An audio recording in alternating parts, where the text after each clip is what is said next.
I guess I'm writing all this out for a bunch of strangers online because honestly, I've got no one else to talk to. My whole world just exploded, and I don't even know how to begin processing it. Maybe typing it out will help. Maybe it won't. Whatever. Me and my wife Melanie were together for almost 30 years. We got together when she was 19 and I was 22. Back then, we were flat broke, living in a rundown apartment that always smelled like someone else's cat no matter how much we cleaned. But we were happy. We figured it out together, step by step, and built a life from scratch. We had 2 daughters, Olivia, who's 26 now, and Zoe, 24. Olivia was always the brainy one, valedictorian, top of her class, landed a cushy corporate job, and now she's engaged to this finance guy named Ethan. Wedding's supposed to be in October. Zoe's always been the artsy, laid-back type. She's been my little buddy forever. At least that's what I thought. Like any long-term relationship, Melanie and I had our share of fights. Things were tough when the girls were little. I worked construction, sometimes 2 jobs at once. Melanie waited tables and worked on getting her degree. We argued, sure, but we always came out the other side. That's what I thought marriage was. Sticking together even when it's rough. You don't just walk away when things aren't perfect. But lately, I'd been feeling like something was off. Melanie's behavior had changed in ways I couldn't ignore. Nothing huge, just subtle things. She suddenly got real weird about her phone. One time I grabbed it just to check the time while mine was charging, and she practically jumped out of her skin trying to snatch it back. Said something about privacy and personal space. After 30 years of marriage, we've never had phone boundaries. Then there were these new girls' nights she started having with Olivia and Zoe. They used to hang out once in a while, but now it was happening every other week, sometimes even more. And when I asked what they'd been up to, I'd get these vague responses, just dinner or just chatting. It was strange. Melanie always used to come home full of stories about their conversations, but now it was like everything was a secret. About 6 months back, I came home early from a business trip. My meeting got canceled, so I hopped on an earlier flight. When I walked in, Melanie was on the phone. As soon as she saw me, she hung up fast. Said it was Olivia. When I asked what they were talking about, she got all awkward and brushed it off. Another time, I walked into the kitchen and caught Zoe mid-sentence whispering something to her. All I heard was, "Do you think he knows?" They both looked like deer in headlights when they saw me. I chuckled and asked, "What are you two, scheming?" Melanie played it cool, said it was just something I'd find out about later. Zoe jumped in with, "Yeah, it's a surprise." I figured maybe they were planning something for my birthday. Then there was the weekend Melanie said she was visiting her sister in Columbus. I didn't think much of it until I talked to Olivia a few days later. We were just catching up, and she randomly said, "Mom got a nice tan." I was like, tan? In Ohio? In February?" There was this little pause, barely noticeable, but something about it felt off. Then Olivia laughed and said, "Oh yeah, we went to a tanning salon before she left. Totally random." I let it go, but it bugged me. Then I started noticing other things. Melanie was dressing differently, buying new outfits, putting on makeup, more regularly. She started going to the gym 3 times a week, which was new. She even got this fancy silver bracelet and told me it was a reward to herself for a work milestone. I asked how much it cost, and she got defensive, saying I never supported her treating herself, which is total crap. I've always told her to enjoy her money if we could afford it. Through it all, I kept trying to convince myself that maybe I was just being paranoid. Maybe it was empty nest syndrome. With both girls out of the house, things were just different. People change after decades together. I didn't want to be that jealous guy who spirals because his wife is hitting the gym or wearing eyeliner. That's never been me. I trusted Melanie. Completely. But there was this pit in my stomach that wouldn't go away, like something important was happening, right under my nose. Then one completely normal Tuesday, it all blew up.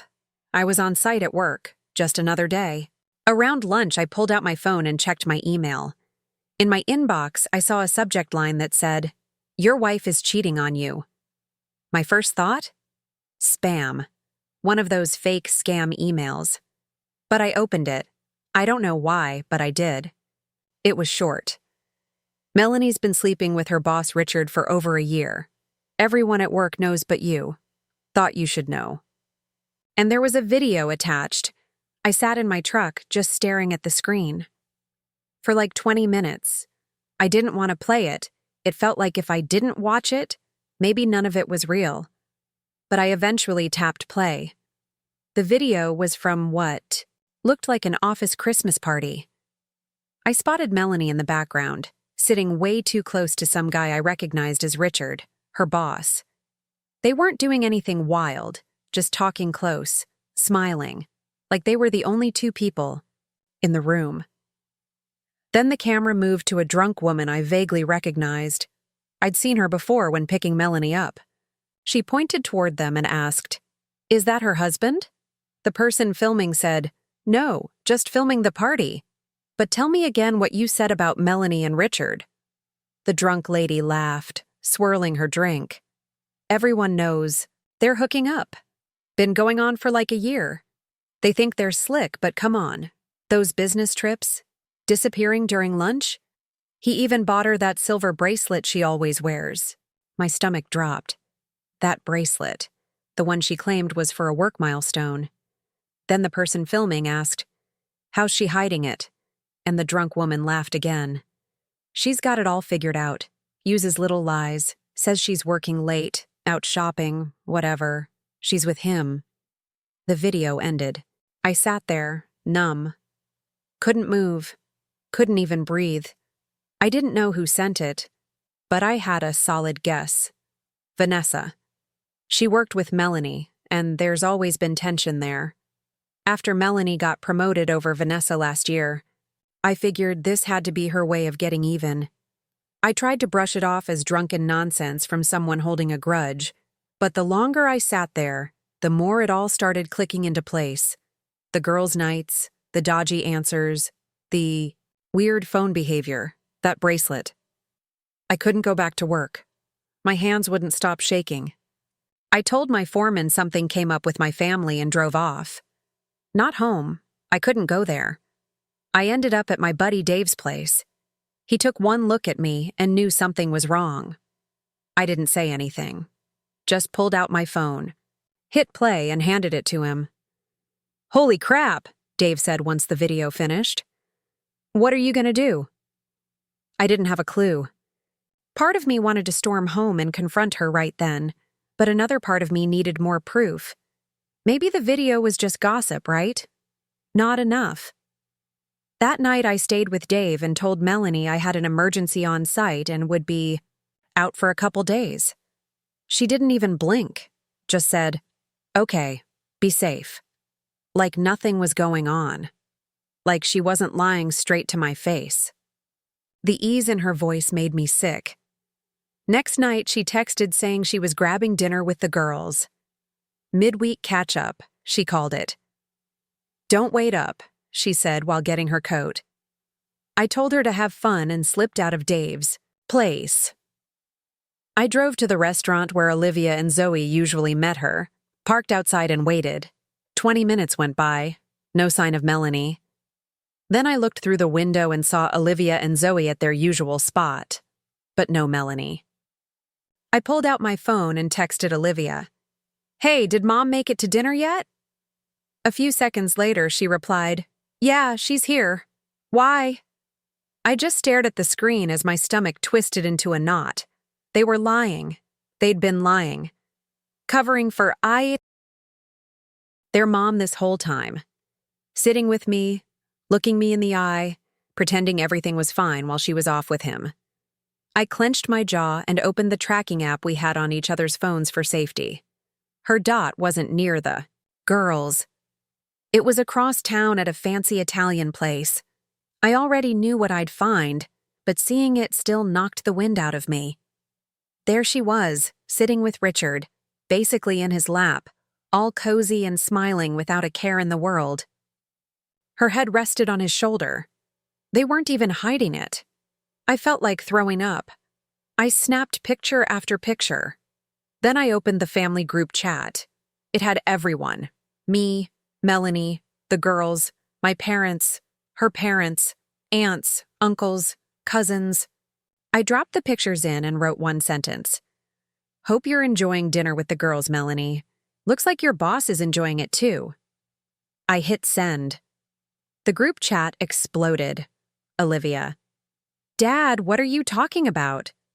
Zoe: "What's going on?" My sister: "What the hell is this?" My mom: "Is this a mistake?" Melanie's brother: "Mel, what's he saying?" My cousin: "Bro, WTF?" My dad: "Call me." I didn't answer any of them. What was I supposed to say? "Hey, just found out my wife of 30 years has been sleeping with her boss and my daughters helped her cover it up. How's your night going?" I spent the rest of the evening driving around, trying to make sense of it all. By the time I got back to the house, they were all there, sitting on the couch, looking like they'd just gotten hit by a truck. "Dad, what's going on?" Olivia asked as soon as I walked in. "We've been freaking out." I didn't say a word, just pulled out my phone, opened the pictures, and handed it to Melanie. Her face drained of color. "Who sent you these?" she whispered. "I took them," I said. "Today." Then I played the video. The room went dead quiet. Zoe broke down crying. Olivia just looked at the floor. Melanie shook her head slowly, like she could make it all disappear by sheer will. "How long?" I asked. Melanie didn't respond. It was Olivia who answered first. "Dad, you have to understand." "How? Long?" I shouted, making them all flinch. 15 months, Melanie finally whispered. "And you two?" I turned to my daughters. "How long have you been lying to my face, helping her make a fool out of me?" Zoe was bawling now. "Daddy, I'm so sorry. Mom said it was just for a little while, that she was going through something." "Shut up, Zoe," Melanie snapped. "No," I said. "Let her talk. I want to hear how my own family schemed behind my back." I looked around the room at the people I loved most, and for the first time, they felt like strangers. Olivia, trying to keep things in control like always. Zoe, breaking down into pieces. And Melanie, stone cold, pale as death. "It wasn't like that," Olivia said, voice calm and businesslike as ever. "Mom was unhappy. You were always working, always gone. Long jobs. You weren't really there for her." "You blaming me?" I said in disbelief. "I'm not blaming you," she said, but her voice told a different story. "I'm just saying there were reasons. You were physically there, but not emotionally." I stared at her, this polished version of my daughter defending her mother's betrayal. "So that makes it okay? That justifies cheating with her boss, and both of you covering it up?" "No, but—" "There's no but," I yelled. "There is no excuse, none." Melanie finally broke her silence. "I was going to end it," she said. I didn't know when." "To end it or leave me?" I asked. She didn't answer. She didn't need to. "You know what hurts the most?" I said, looking at all three of them. "It's not even the affair. I mean, yeah, that's disgusting. But it's the lies. The nights we sat at dinner like everything was fine, and you all just laughed along, knowing damn well what was going on. Do you know how stupid that makes me feel?" "We didn't want to hurt you," Zoe sobbed. "Well, congrats," I snapped. "You absolutely crushed that mission." "So, what now?" Olivia asked, like we were in a boardroom trying to find the next move. "Now?" I said quietly. "Now I want all of you out of this house." "Dad, please," Zoe cried. "Can't we talk about this?" "No, I'm serious. All of you. Out." They left. Melanie and Olivia basically had to drag Zoe, who was crying so hard she could barely walk. Once the door shut, I collapsed onto the couch, numb. It felt like someone had ripped my insides out. The silence in the house was unbearable. I wandered around looking at old family photos. My eyes landed on one of us at Olivia's graduation. I grabbed it and threw it against the wall. The glass shattered. It felt good for 2 seconds. Then, the shame hit. I didn't sleep that night. I just sat there, motionless, staring into nothing while my phone buzzed nonstop from all 3 of them. The next few days were a complete blur. I took time off work and told my boss it was a family emergency, which honestly wasn't even a lie. I barely moved from the couch. Didn't eat, didn't shower, didn't really do anything except sit there and replay the past year over and over in my head, trying to figure out how I missed all the signs. Dave came by to check on me. He brought food I didn't touch and told me I should come stay at his place. He said it wasn't healthy to sit in that house surrounded by memories, but I just couldn't bring myself to leave. I couldn't move. Couldn't think straight. My phone wouldn't stop buzzing. Melanie's texts kept switching between, "I'm so sorry, please talk to me," and "You're acting immature. We need to talk like adults," and then, "I'm worried about you. Please just let me know you're okay." I ignored them all. She meant nothing to me anymore. After everything I gave, 3 decades of loyalty, work, sacrifice, she threw it away like it was nothing. Fine. That was her call. She could have her sleazy boss. I didn't give a damn. But the part that cut deep, the part that kept me up, was Olivia and Zoe, my daughters. The girls I raised, supported, protected. They weren't innocent in this. They knew. And worse, they helped her. Lied to me. Sat across from me night after night, pretending everything was fine while they covered for her. That betrayal didn't just hurt, it shattered something in me. Olivia sent a single text. "What you're doing is unfair to everyone. When you're ready to be mature and talk about this, let me know." That was Olivia. Always so sure she was right. Acting like I was the one blowing everything out of proportion. I wanted to launch my phone across the room. Zoe, though. Zoe was different. She called non-stop. Left voicemail after voicemail, sobbing. "Daddy, please pick up." I know I messed up. I didn't mean to hurt you. I was just trying to keep everything together. Mom said if you found out you'd leave and it would destroy the family. I'm sorry. I'm so sorry. Please don't hate me. Her voice wrecked me. She used to bring me little dandelions and call them flowers. Fall asleep curled up next to me watching cartoons. But now all I could see was her lying to my face while helping her mom cheat behind my back. After a week of this, Dave finally sat me down and said, "You've got to stop letting this eat you alive. You need to take control." He was right. I couldn't just sit around feeling like a ghost. I had to act. So I called a lawyer Dave recommended. I showed him the pictures and video. He looked at me and said, "You've got strong evidence, but you need to handle this carefully. Don't move out. It can be used against you. Don't touch the joint accounts. Just move half to a separate one in your name and document everything." I did exactly that. I stayed in the house. I moved half the money into a private account, changed the locks, started recording every interaction. One day, Melanie showed up with Olivia, demanding to come inside and get her stuff. I kept the door half shut and filmed everything with my phone. They shouted every insult in the book at me like I was the villain in all this. "You can get your things when my lawyer says so," I told them, calm as I could manage. That just made them angrier. "I'm getting married in 2 months," Olivia screamed.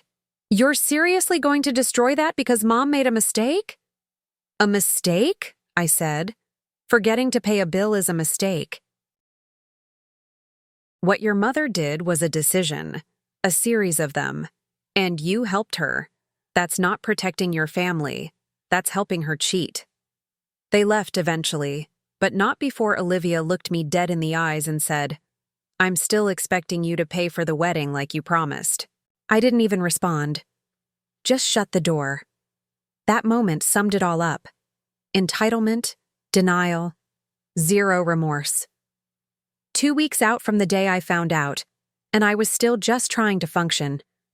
I'd get up, drag myself to work, come home, sit on the couch, stare at nothing, go to bed, barely sleep, wake up, repeat.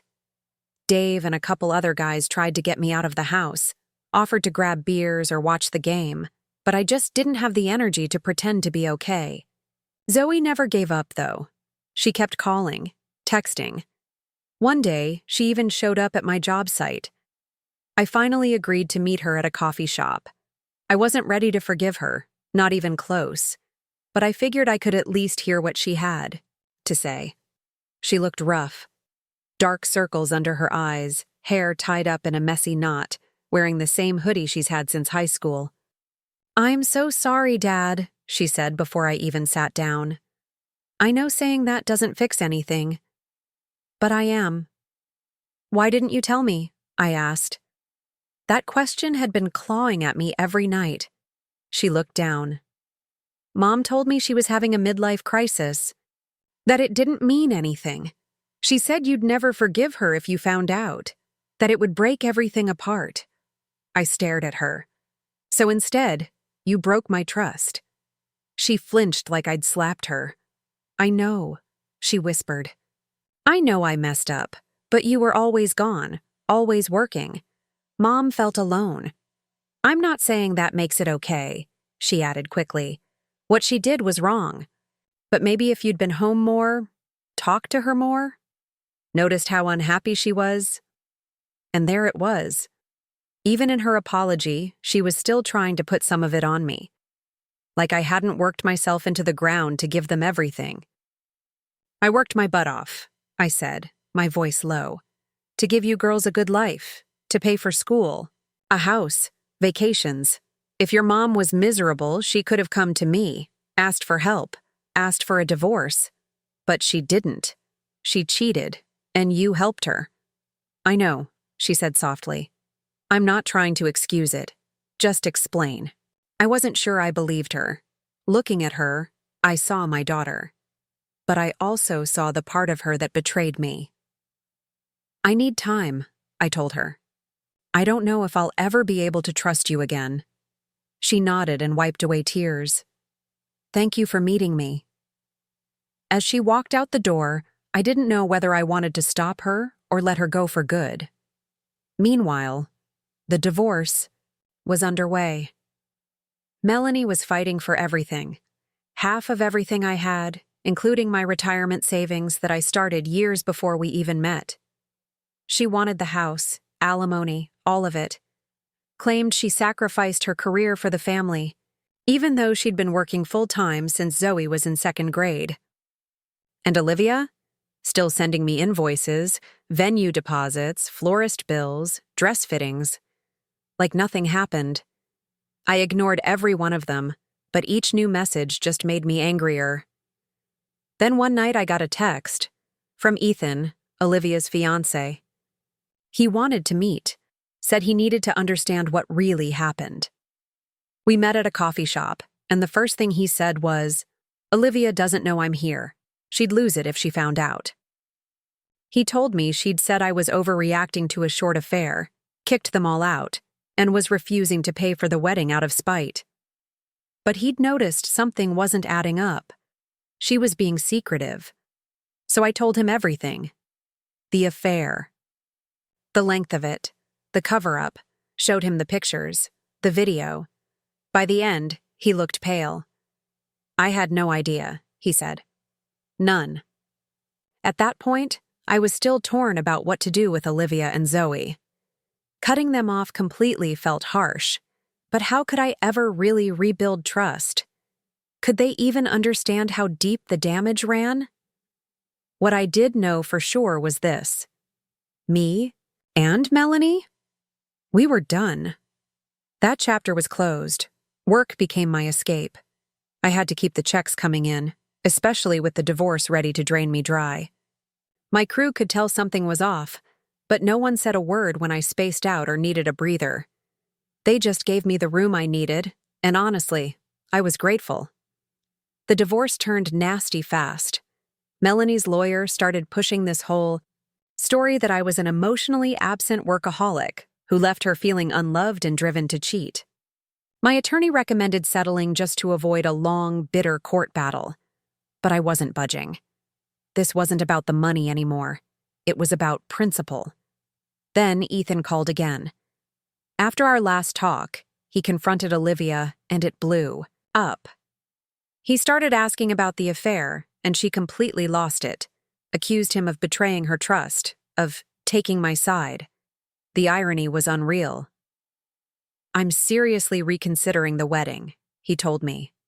If she could lie about something that big, what else has she kept from me? Smart guy.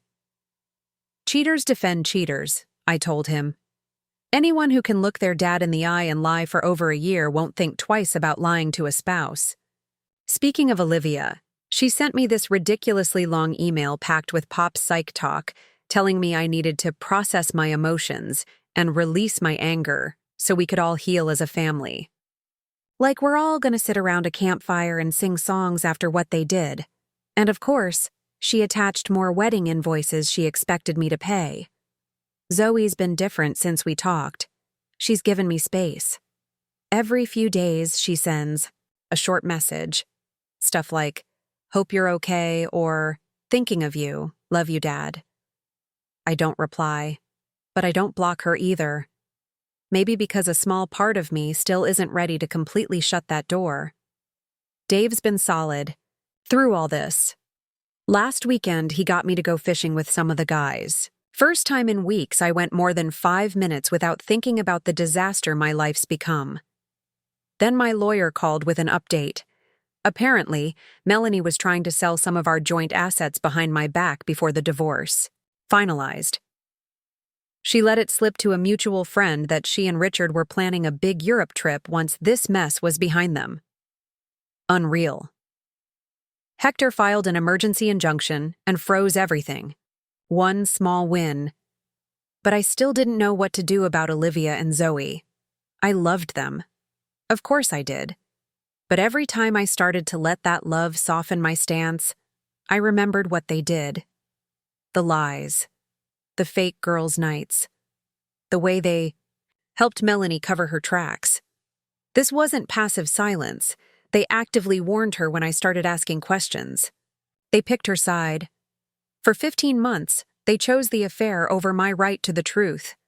Olivia's wedding was coming up, and somehow, unbelievably, she still expected me to walk her down the aisle. She even sent me a text, guilt-tripping me about how my issues with Mom shouldn't ruin her once-in-a-lifetime day. Like the destruction of our family was just background noise. I didn't answer, because anything I would have said would have ended in me telling her exactly where to shove it. I even considered just leaving, selling the house, moving somewhere far away, wiping the slate clean. But that felt like giving up, like I was the guilty one. And then, just when I thought it couldn't get any messier, life tossed another grenade my way. I was at my lawyer's office going over divorce paperwork when he asked if I'd checked social media lately.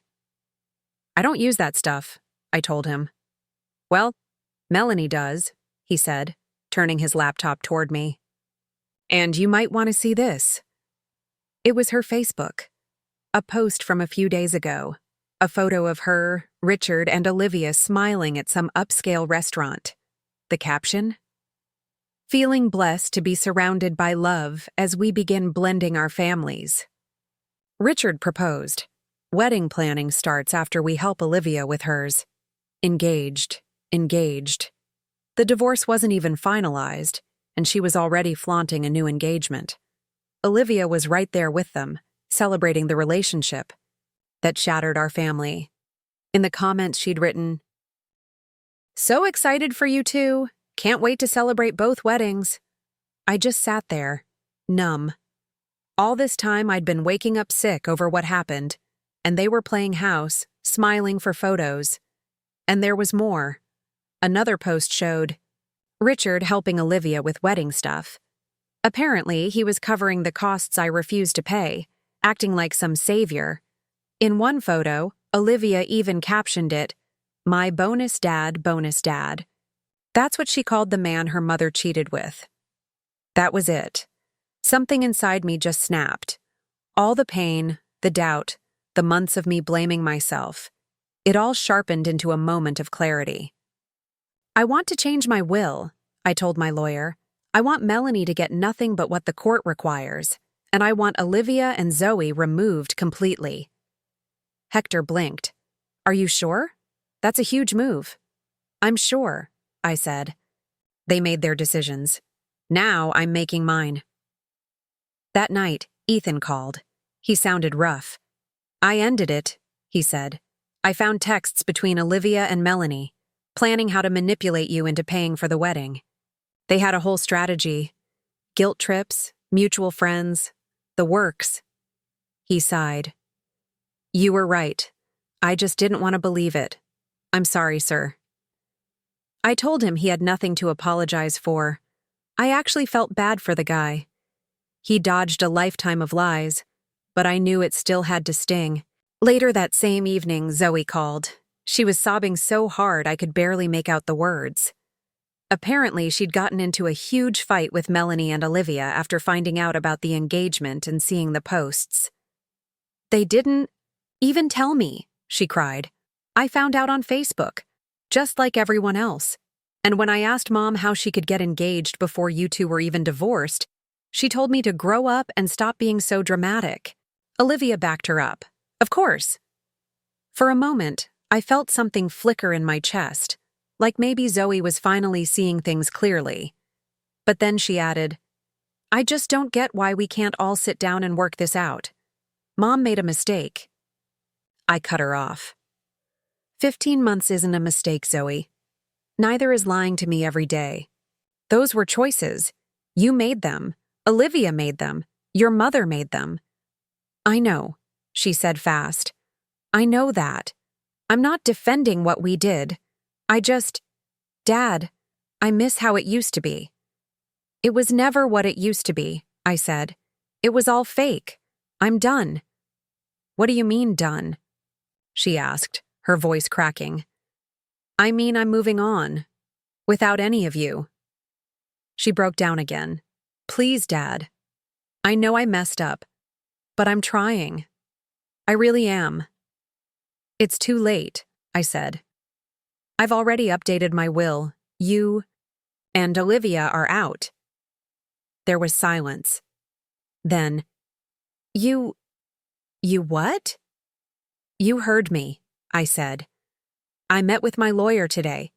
Everything goes to my brother now." "But Dad, that's not... You can't just..." "I can, and I did. You all made your choices. Now I've made mine." She hung up. I sat there waiting for the guilt to hit. But it never came. I actually felt lighter, like I'd finally unshackled myself from a sinking ship.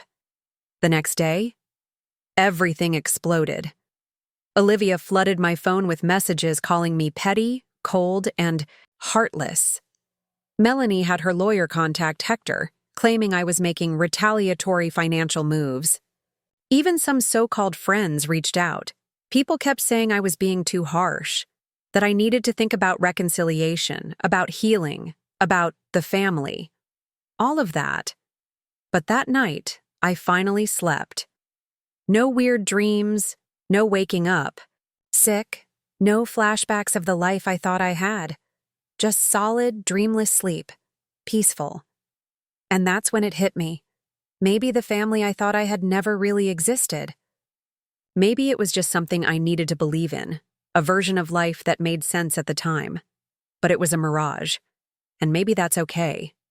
Maybe it's better to live with an ugly truth than stay stuck in a beautiful lie. It's been 5 months since everything fell apart, and I figured I'd give an update. The divorce is done.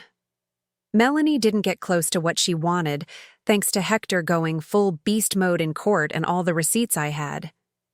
She walked away with some money and her car. That's it.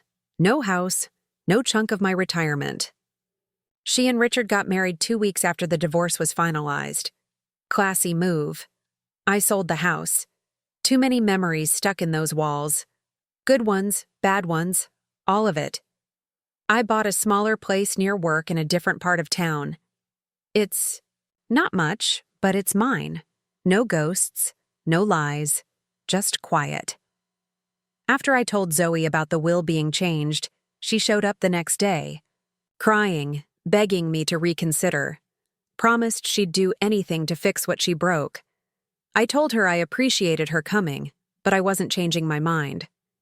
When she realized I meant it, her whole vibe changed. She went from tearful to bitter in seconds. "So that's it?" she asked. 30 years of being a family, and you're just throwing it all away?" "I didn't throw anything away," I said. "You all did, when you chose to lie to me." She left.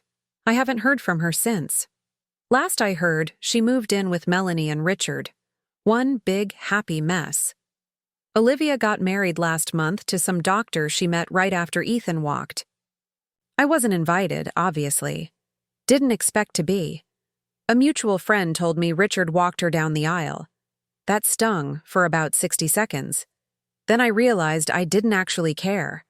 That's the thing about cutting toxic people out of your life. It hurts like hell at first, but eventually you notice something shift. You feel lighter. You've got more energy. Your mind clears. You can actually breathe again. And for the first time in a long time, I'm breathing easy. I've been seeing someone now. Her name's Jess. Met her at a friend's barbecue a couple months ago. She's divorced too. Her ex cheated on her with her sister. So, yeah, she understands. Betrayal on a family level. We're taking things slow, but it's been good. Really good. She knows everything about what happened, and she doesn't judge me for cutting ties with Olivia and Zoe. She actually gets it, in a way most people wouldn't. She says it's not about being bitter. It's about knowing your worth. Do I miss Olivia and Zoe? Sometimes. Usually when I see a dad out to dinner with his daughters, or when a song comes on that they used to play nonstop, or on their birthdays.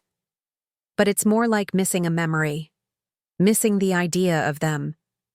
The versions of them I thought were real.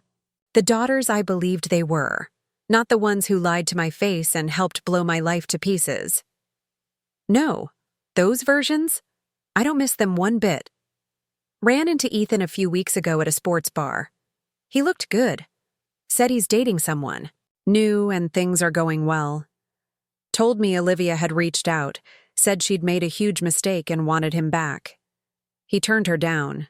Said, "You taught me something important about self-respect. About not letting people treat you like garbage and then expect forgiveness like it's owed." That meant a lot. If even one person learned something from my mess, I'll take it. Last week, I finalized my new will. Most of my stuff's going to my brother and his kids. They've been my rock through all of this. I also set up a scholarship at the local community college for kids in construction management. Figured if I can't pass things on to my own blood, I can at least help someone who'll appreciate the chance. Jess and I are talking about moving in together next year. No rush. We're just letting it happen naturally. She makes me laugh. She calls me out when I'm being ridiculous. And she doesn't have a single relative who stabbed me in the back. So yeah, major upgrade. People ask me sometimes if I regret cutting Olivia and Zoe out. But they're your daughters. Families forever. All that greeting card crap. My answer never changes. Family isn't about DNA. It's about trust, about loyalty, about respect. And they showed me they don't have any of that, not for me. Maybe one day one of them will wake up, see what they did, and offer a real apology. No excuses, no blame. Just honest remorse. And maybe pigs will fly that same day. I'm not waiting around for either. What this taught me is simple. You can't Control other people's actions. You can only control how you respond. Melanie chose to cheat. Olivia and Zoe chose to lie and protect her. And I chose to walk away. The hardest part wasn't the affair. As brutal as that was, I could have survived it. The real pain was realizing that the people I loved most, my girls, were capable of that kind of betrayal. That they could lie to me every day, then act like I was the problem when I finally had enough. That kind of realization changes you. But once you accept the truth, that they were never who you thought they were, you get to start fresh. You build something real, something honest, something based on respect, not guilt. And now, I'm doing better than I ever thought I would. This life I've got, it's not the one I planned for.